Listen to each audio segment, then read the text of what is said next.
What's up, Everyday Blades? Alright, today we're looking at something different. This is a modern Italian switchblade. Handmade custom. I believe all these from Italy are. AGA Campolin, Frank B.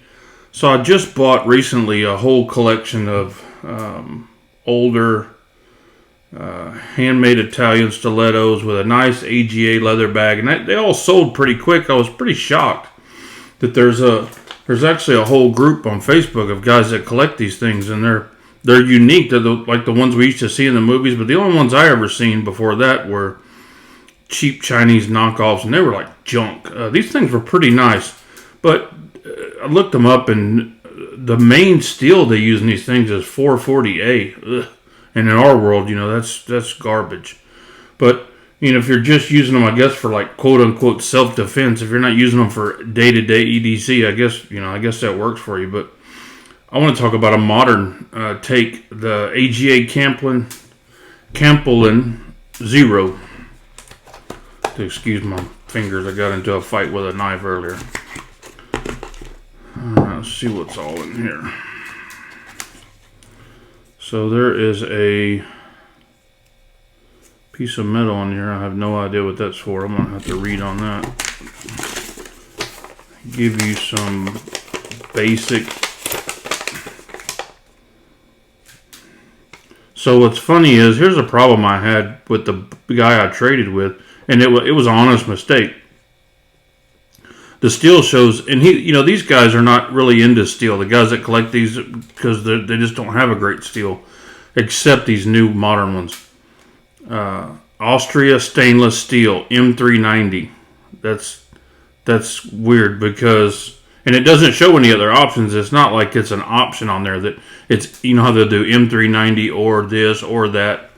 It just says M390, but when you deploy the blade, it clearly says N690 right here, which they come in N690 and M390. They must have just put the wrong packaging in there. Now, the fit and finish on the older ones, and I say older, I think they still sell them like that. The traditional ones is what I should be saying, is a little bit janky. It's not what we're used to in the modern EDC world. This one is a lot closer to that. The lines are tight. The action's good on those other ones, but this one's even better. It's a very quiet action, very fast. This is a unique take on the way to deploy this. So the other ones, I wish I had one here to compare. You deploy it with the button, and then you pull the bolster to close it. This one, you push the same lever down to close it as you do to open it, and it flips back. So while it's in your pocket, as long as this lever's down, it can't deploy. You have to flip it up and then push it down. I think it's really cool. It's a solid filling knife. It feels really good. It's got G10 handles. It's about as modern as you can get. I really wish the steel was M390, but on a knife like this, it's just not going to matter that much. It's not like I'm going to be using this knife all day long for regular EDC tasks. But still would have been cool to have M390. It still made out on the trade. It was a decent trade. It was a great trade with M390. It was a decent trade at N690. You can see all of the good ones. These good ones are made in Italy. This one was made in 6 of 22. But just really, really cool little knife. They seem to be running on phosphorus bronze washers. Let's see if this will give us any more information. The clip is stainless steel.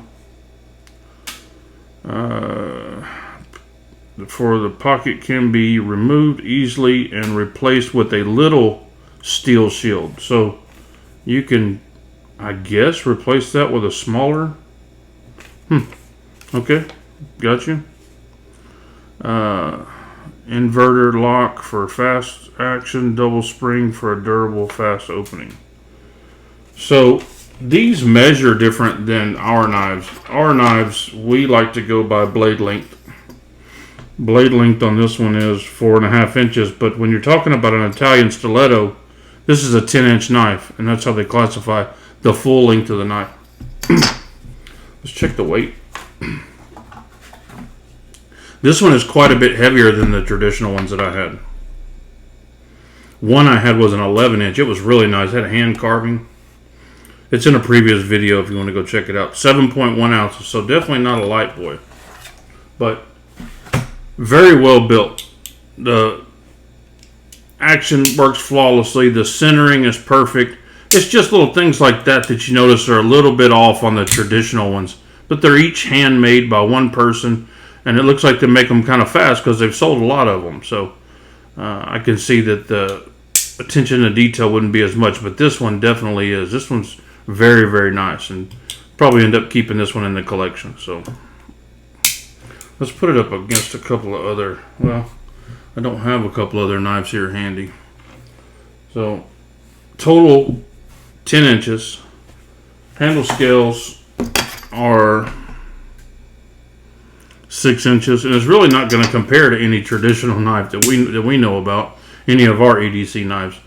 The closest thing I can think of is the one Benchmade that I forget the name of it, but it's long and slender like that. I think that one actually comes in automatic as well. I can't think of the name of that right offhand, but this is just a cool little knife, and I just want to kind of give you an overview of it and show it to you. The authority that this thing flings out is just crazy.